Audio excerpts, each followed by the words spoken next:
Good morning, students. Very long gap. We will come back.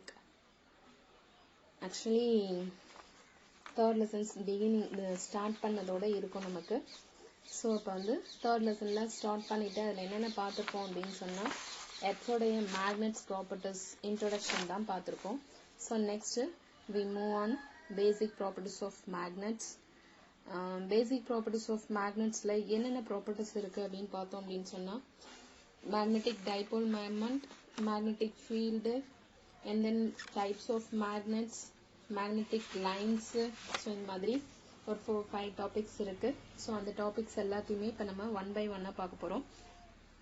Magnetic dipole moment actually இது வந்து நம்ம electric field, அதாவது first லெசனை இதில் கொஞ்சம் நம்ம ரிமைண்ட் பண்ணிகிட்டே இருக்கணும். ஏன்னா இந்த லெசன் நம்ம படிக்கிறதுல வந்து maximum it's related to first lesson. Third லெசனில் இருக்கிற டாபிக்ஸ் சில இதெல்லாம் பார்த்தோம் அப்படின்னா அது எல்லாமே மேக்ஸிமமாக எந்த இதில் ஃபர்ஸ்ட் லெசனில் இருக்கக்கூடிய எலக்ட்ரிக் ஃபீல்டு இந்த டாபிக் வந்து ரிலேட் பண்ணும். So instead of electric field இங்கே மேக்னெட்டிக் ஃபீல்டு அந்த மாதிரி யூஸ் பண்ணுற மாதிரி இருக்கும். அண்ட் மேக்னெட்டிக் எலக்ட்ரிக் பதிலாக மேக்னெட்டிக் அந்த மாதிரி யூஸ் பண்ணுற மாதிரி இருக்கும். ஸோ அதனால கொஞ்சம் படிக்கும்போது கம்பேர் பண்ணி படிங்க. Okay, magnetic dipole moment. So அங்கே எலக்ட்ரிக் டைபோல் மொமெண்ட்னு படிச்சிருப்போம். என்ன எலக்ட்ரிக் டைபோல் மொமெண்ட் மீன்ஸ் வந்து the electric dipole moment is defined as the product of magnitude of any one of the charge and distance between them அப்படின்னு சொல்லிட்டு படிச்சிருப்போம். So அதே தான் இங்கேயும் பண்ண போகிறோம். ஆனால் அதுக்கு முன்னாடி எப்படிலாம் நம்ம செய்வோம் அப்படின்றத பார்ப்போம். Consider a bar magnet as shown in a figure. Let Qm be the pole strength of the magnet. Qm be the pole strength of the magnet and L be the length of the L be the distance between the geometrical center of the magnet, bar magnet O, and any one end of the pole, so அதுதான் வந்து நம்ம என்னன்னு சொல்றோம், L ன்னு சொல்றோம். அப்படி இல்லையா, the length of the bar magnet is 2L, length of the bar magnet is 2L. so இதை வச்சு தான் நம்ம என்ன பண்ண போறோம், இப்போ magnetic dipole moment டிஃபைன் பண்ண போறோம். so the magnetic dipole moment is defined as the product of pole strength and magnetic length. so electricல என்ன சொல்லுவோம், electric dipole moment is defined as the product of any one of the charge.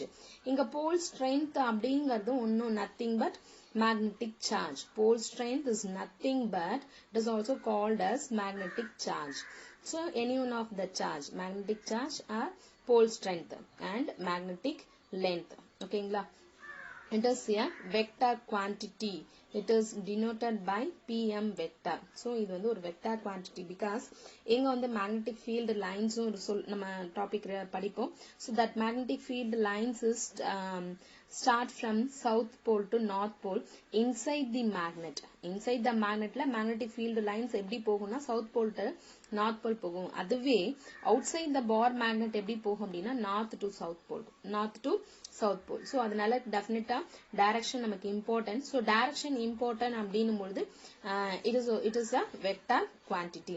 so pm vector is equal to qm into d vector, where d is the vector quantity, and d is the vector drawn from south pole to north pole and its magnitude. so magnitude அப்படின்னு சொல்லும் பொழுது டெஃபினட்டா d vector அப்படிங்கும்போது அந்த நம்மளுடைய modulus simple போடுவோம். so modulus of d vector magnitude எவ்வளவு, length of the bar magnet வந்து 2L. so magnitude of d vector, that is the magnitude of d vector modulus of d vector is equal to நமக்கு என்ன கிடைக்க போகுது, 2L ன்னு கிடைக்கும். ஓகேங்களா, the magnitude of magnetic dipole moment is Pm is equal to qd, அதாவது d vector பதிலா 2L, அப்போ qm into 2L அப்படின்னு நம்ம சப்ஸ்டிட்யூட் பண்ணுவோம். ஓகேங்களா,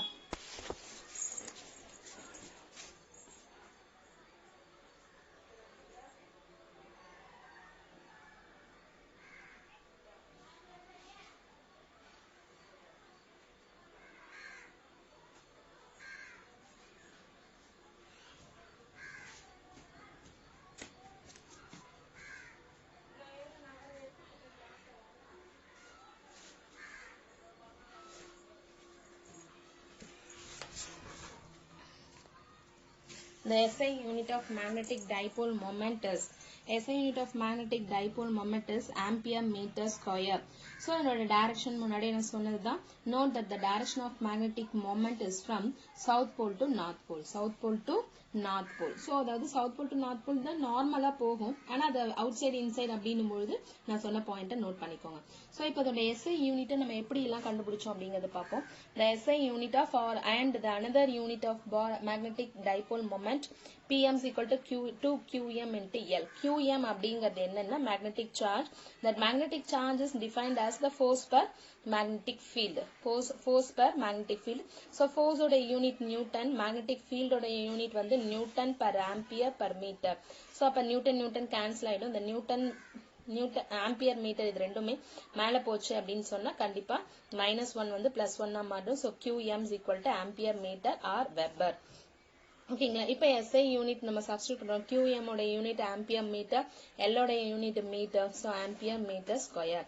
ஆர் வேற மாதிரி யூனிட் என்னென்ன அந்த யூனிட்லாம் இருக்கு மேக்னெட்டிக் டைபோல் மொமெண்ட்டுக்குன்னு பார்த்தோம் அப்படின்னு சொன்னா PM is equal to newton metre tesla power -1. அதை அப்படி ப்ரொனவுன்ஸ் பண்ணக்கூடாதுன்னு நிறைய தடவை சொல்லியிருக்கேன். ஸோ அதுக்காக சொல்லி திரும்ப ரிப்பீட் பண்றேன்.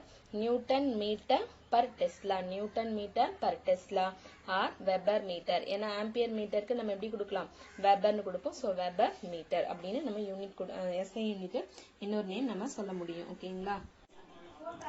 Next magnetic field. Magnetic field is the region or space around every magnet within which its influence can be felt by keeping magnet in that region. The magnetic field at a point is defined as a force experienced by the Bohr magnet of the unit pole strength ஓகேங்களா. So magnetic field அப்படிங்கிறது என்ன அப்படின்னா, இப்போ suppose இங்கே ஒரு magnet இருக்கு அப்படின்னா அதுக்கு பக்கத்தில் இது ஒரு மேக்னெட். ஓகேங்களா. ஸோ இதுக்கு இந்த இடத்துல இப்போ ஒரு மேக்னெட் வச்சிருக்கோம் அப்படின்னு சொன்னா இது ரெண்டுத்துக்கும் நடுவில் எந்த ஒரு இன்ஃப்ளூயன்ஸும், தட் மீன்ஸ் அட்ராக்ஷனோ ரிப்பல்ஷனோ எதுவுமே இருக்காது. ஸோ நியர்பை கொஞ்சம் கொஞ்சமா நம்ம அப்படி மூவ் பண்றோம் அப்படின்னா ஸோ இந்த இடத்துக்கிட்ட இருக்கும் பொழுது இப்போ என்ன ஆகும் அப்படின்னா இந்த மேக்னெட் லைட்டா இதை அட்ராக்ட் பண்ண ஆரம்பிக்கும். ஸோ இப்படி கொஞ்சம் அகைன் மறுபடியும் நம்ம டுவர்ட்ஸ் த மேக்னெட் பக்கத்துல நம்ம மேக்னெட்டிக் மெட்டீரியலை எடுத்துட்டு போகும்போது என்ன ஆகுனா இந்த மேக்னெட்டிக் மெட்டீரியலை கொஞ்சம் கொஞ்சமா அட்ராக்ட் பண்ண ஆரம்பிக்கும். ஸோ அப்படி அட்ராக்ட் பண்ணி நியரரா வரும்பொழுது ஸ்ட்ராங்கா அட்ராக்ட் பண்ணி வச்சிருக்கோம். ஓகேங்களா. ஸோ அப்ப எங்க அது லைட்டா அட்ராக்ட் பண்ண ஆரம்பிக்குதோ அதுதான் அதனுடைய மேக்னெட்டிக் ஃபீல்டு, அதுதான் அதனுடைய ரீஜியன் அப்படின்னு சொல்றோம். ஸோ இப்போ இது நீங்க எந்த அளவுக்கு இருக்குன்னு அப்படின்னு நம்ம பார்த்தோம் அப்படின்னா இந்த மாதிரி ஒரு சர்க்குலேட்ல ஒரு ஃபார்ம் ஆகும். அப்போ this is the magnetic field ன்னு அர்த்தம். So magnetic field is the region or space around every magnet within which its influence can be felt by keeping another magnet or the magnetic material. ஓகேங்களா. அப்போ magnetic field அப்படிங்கிறது என்ன எப்படி define பண்ணலாம்னா, the magnetic field at a point is defined as the force experienced by the Bohr magnet. The force experienced by the Bohr magnet of unit pole strength. ஓகேங்களா. Force வந்து ஒரு போல் ஸ்ட்ரென்த்தால எந்த அளவுக்கு force experience பண்ணுதோ அதுதான் magnetic ஃபீல்டுன்னு சொல்றோம். So magnetic field B vector is equal to F vector by QM. இது already நமக்கு யூனிட் தெரியும். ஸோ F vectorங்கிறது நியூட்டன், மேக்னெட்டிக் சார்ஜோட unit ampere metre. So unit வந்து newton per ampere per metre. ஓகேங்களா. Right. Next, types of magnet. So types of magnet means magnets are classified into natural magnets and artificial magnets. We are having two types of magnet, natural and artificial. Natural magnets means வந்துட்டு நம்ம beginning stageல use பண்ண magnets artificial natural magnets. அது வந்து அதுக்குன்னு ஒரு ரெகுலரான shape இருக்காது, irregular shapes இருக்கும். And then same time பாத்தீங்க அப்படின்னா அதனுடைய magnetic field, magnetic strength வந்து ரொம்ப வீக்கா இருந்துட்டு இருக்கும். ஓகே. ஸோ அதை தான் நம்ம நேச்சுரல் மேக்னெட்ஸ்னு சொல்லுவோம். ஃபார் எக்ஸாம்பிள் நேச்சுரல் மேக்னெட்ஸ்ல நேச்சுரல் மேக்னெட்ஸ்க்கான எக்ஸாம்பிள் பார்த்தீங்க அப்படின்னு சொன்னா பைரைட், ஃபெரைட், columbite. இது எல்லாமே எதுக்கான எக்ஸாம்பிள் அப்படின்னு சொன்னா நேச்சுரல் மேக்னெட்ஸ்க்கான example. So for example iron, cobalt, nickel etc. are the natural magnets. So pyrite, ferrite, columbite, iron, cobalt, nickel are natural magnets. And strengths of natural magnets are very weak and the shapes of the magnets are irregular. So shape of the magnets எப்படி இருக்கும்? irregular இருந்துட்டு இருக்கும். ஓகேங்களா? Right. Next பாத்தீங்க அப்படின்னா இதுலயே நம்ம மேக்னெட்ஸ்ல பார்த்தோம் அப்படின்னு சொன்னா லோட்ஸ்டோன் ஆர் ஆல்சோ கால்ட் அஸ் மேக்னெடைட். லோட்ஸ்டோன் அப்படிங்கறத நம்ம என்னன்னு சொல்றோம்? ஒரு மேக்னெடைட் அப்படின்னு நம்ம சொல்லிட்டு இருக்கோம். ஓகே. சோ இப்போ artificial magnets means artificial magnets R mat by itself by us in order to have desired shape and strength. இவ்ளோ ஷேப்ல இந்த ஷேப்ல தான் இருக்கணும், இவ்ளோ ஸ்ட்ரென்த்ல தான் இருக்கணும் அப்படிங்கிறது designed by us. நம்ம டிசைட் பண்ணக்கூடிய ஷேப் அண்ட் ஸ்ட்ரென்த்ல டிசைன் பண்ணி கொடுக்கிறது ஆர்டிஃபிஷியல் மேக்னெட்ஸ். அதே பாத்தீங்க அப்படின்னு சொன்னா ஆர்டிஃபிஷியல் மேக்னெட்ஸ்க்கான எக்ஸாம்பிள் பாத்தீங்கன்னா magnetic needle, horseshoe magnet and bar magnet இதெல்லாமே ஆர்டிஃபிஷியல் மேக்னெட்ஸ்க்கான examples. So if the magnet is in the form of rectangular shape or cylindrical shape, then it is known as bar magnet. Rectangular shape liyo cylindrical shape liyo irundu appdin sonna then it is called as bar magnet appdin நம்ம சொல்றோம். Next பார்த்தோம் அப்படின்னா types of magnets உடைய இன்னொரு sub point மாதிரி என்ன அப்படின்னா properties of magnet. அப்ப magnet உடைய propertiesலாம் என்னென்ன இருக்கும்? So importantaன question. And then பாத்தீங்கன்னா properties of electric field பார்த்திருப்போம். properties of electric field பார்த்திருப்போம். So அதே மாதிரி தான் properties of magnetic field. So properties of magnetic field அப்படின்னு சொன்னா என்னன்னா a freely suspended bar magnet will always point along the north south direction.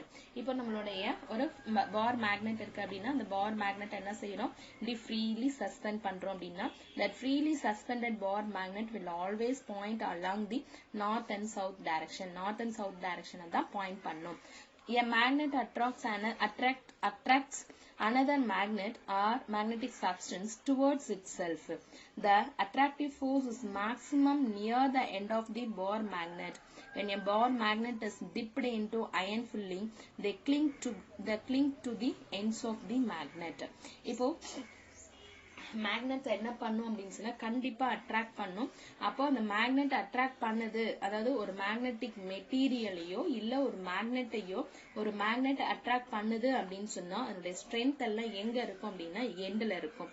So towards itself the attractive force is maximum near the end of the bar magnet. இப்போ இதுதான் இந்த bar magnet அப்படின்னா இந்த bar magnet பக்கத்துல இன்னொரு bar magnet நம்ம வைக்கிறோம் அப்படின்னா இப்போ இது அட்ராக்ட் பண்ணுது அப்படின்னா எங்க அட்ராக்ட் பண்ணா at the end of the pole or end of the bar magnet தான் இதனுடைய strength maximum இருக்கும். So இங்க தான் அது maximum அட்ராக்ட் பண்ணும். maximum forceம் இங்க தான் இருக்கும். When a bar magnet is dipped into iron fillings.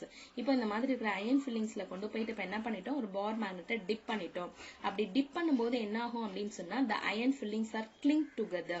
Cling together means என்னன்னா எல்லாமே இந்த எண்ட்ல வந்து ஒட்டிட்டு நல்லா இருக்கும். நம்ம இது வந்து பிராக்டிகலா செஞ்சு பார்த்திருப்போம். சோ என்ன பண்ணிருப்போம்? ஒரு மேக்னெட் எடுத்துட்டு கீழே இருக்கிற மண்ணுல போய் நம்ம என்ன பண்ணிருப்போம்? வச்சு அந்த மேக்னெட்டை வந்து தேய்ச்சி எடுப்பீங்க. தேய்ச்சி எடுக்கும் பொழுது பாத்தீங்க அப்படின்னா அதனுடைய எண்ட்ல தான் மேக்சிமம் அயன் ஃபில்லிங்ஸ் இருக்கும். இதனுடைய அந்த சைட்ல எல்லாம் பாத்தீங்கன்னா மினிமமா தான் இருக்கும். ஓகேவா? சோ நெக்ஸ்ட் பார்த்தோம். நெக்ஸ்ட் ப்ராப்பர்ட்டி என்ன அப்படின்னு பாத்தீங்கன்னா when a magnet is broken into pieces, each piece have like a magnet with poles at its ends. இப்போ ஒரு மேக்னெட் இருக்கு அப்படின்னா இந்த மேக்னெட்டை நான் இப்ப நம்ம வந்து இப்படி 2 டிவைட் பண்றோம் அப்படின்னா அப்ப இது ஒரு மேக்னெட்டா ஆக்ட் ஆக ஆரம்பிச்சிடும், இது ஒரு மேக்னெட்டா ஆக்ட் ஆக ஆரம்பிக்கும். சோ அப்ப இந்த மேக்னெட் ஆரம்பிச்சது இது ரெண்டுமே ரெண்டு மேக்னெட்டா ஒர்க் பண்ண ஆரம்பிச்சிச்சு அப்படின்னு சொன்னா இது சவுத் போல்னா இது நார்த் போலா மாறிடும், இது நார்த் போல்னா இது சவுத் போலா மாறிடும். So when a magnet is broken into pieces, each piece behaves like a magnet with the poles at its ends. The two poles of a magnet have pole strength equal to one another. இப்ப ஒரு 2 poles இருக்கு. இது ஒரு bar magnet, இந்த பார் மேக்னெட்டுக்கு பாத்தீங்கன்னா 2 poles இருக்கு. இந்த 2 போல்ஸும் பாத்தீங்க எவ்வளவு போல் ஸ்ட்ரென்த் இருக்கும் அப்படின்னா இதனுடைய போல் ஸ்ட்ரென்த் எவ்வளவு இருக்கும், இந்த சேம் போல் ஸ்ட்ரென்த் இங்கேயும் இருக்கும். ஓகேங்களா. Then the length of the bar magnet is called geometrical length and the length between the two magnetic poles in a bar magnet is called magnetic length. Geometrical length அப்படிங்கிறது at the center pointல இருந்து ஒரு போல் வரைக்கும் இருக்கிறது geometrical length. And the length between the two magnetic poles. Magnetic length அப்படின்னா என்னன்னா the length between the two poles. Length between the two magnetic poles அப்படிங்கிறது தான் நம்ம என்னன்னு சொல்றோம் அப்படின்னா magnetic length ன்னு சொல்றோம். Length of the bar magnet is called geometrical length. Length of the bar magnet என்னன்னு சொல்றோம், geometrical length ன்னு சொல்றோம். Geometrical length means வந்து இங்க இருந்து இது வரைக்கும் இருக்கிறது. From the center வந்து geometrical center அப்படின்னு சொல்றோம். Geometrical length or magnetic length அப்படிங்கிறது என்னன்னா length between the two poles of a bar magnet. Length between the two magnetic poles of a bar magnet. And the magnetic length is always slightly smaller than the geometrical length. Magnetic length ங்கிறது எப்படி இருக்கும், always slightly smaller than the geometrical length. The ratio of magnetic length and geometrical length is, ratio of the magnetic length and geometrical length is 5/6. So 5/6, 5 ங்கிறது magnetic ஓட length, geometrical length ங்கிறது 6. So 5/6 equal to 0.833. ஓகேங்களா. Right, இது வரைக்கும் நம்ம பார்த்தது வந்து அதாவது கேரக்டரிஸ்டிக்ஸ் பார்த்துருக்கோம். பேசிக் ப்ராப்பர்ட்டிஸ் ஆஃப் மேக்னெட்ஸ் பார்த்துருக்கோம். அந்த பேசிக் ப்ராப்பர்ட்டிஸ் ஆஃப் மேக்னெட்ஸ்லயே properties of magnetic types of மேக்னெட்ஸ்ல வந்து ப்ராப்பர்ட்டிஸ் ஆஃப் மேக்னெட்ஸ் பார்த்துருக்கோம். நெக்ஸ்ட் வந்து நம்ம பார்க்கறது எதை பார்ப்போம் அப்படின்னு சொன்னா மேக்னெட்டிக் ஃபீல்டு லைன்ஸ் வந்து பார்க்கணும். ஓகேங்களா. ஸோ நெக்ஸ்ட் கிளாஸ்ல நம்ம இதை கண்டினியூ பண்ணலாம். அது வரைக்கும் பார்த்தீங்கன்னா so 3 properties நல்லா படிச்சுக்கோங்க. and then properties of magnets ரொம்ப இம்பார்ட்டன்டான ஒரு question. அந்த questionையும் படிச்சுட்டு டெஸ்ட் எழுதி சப்மிட் பண்ணுங்க. Thank you students.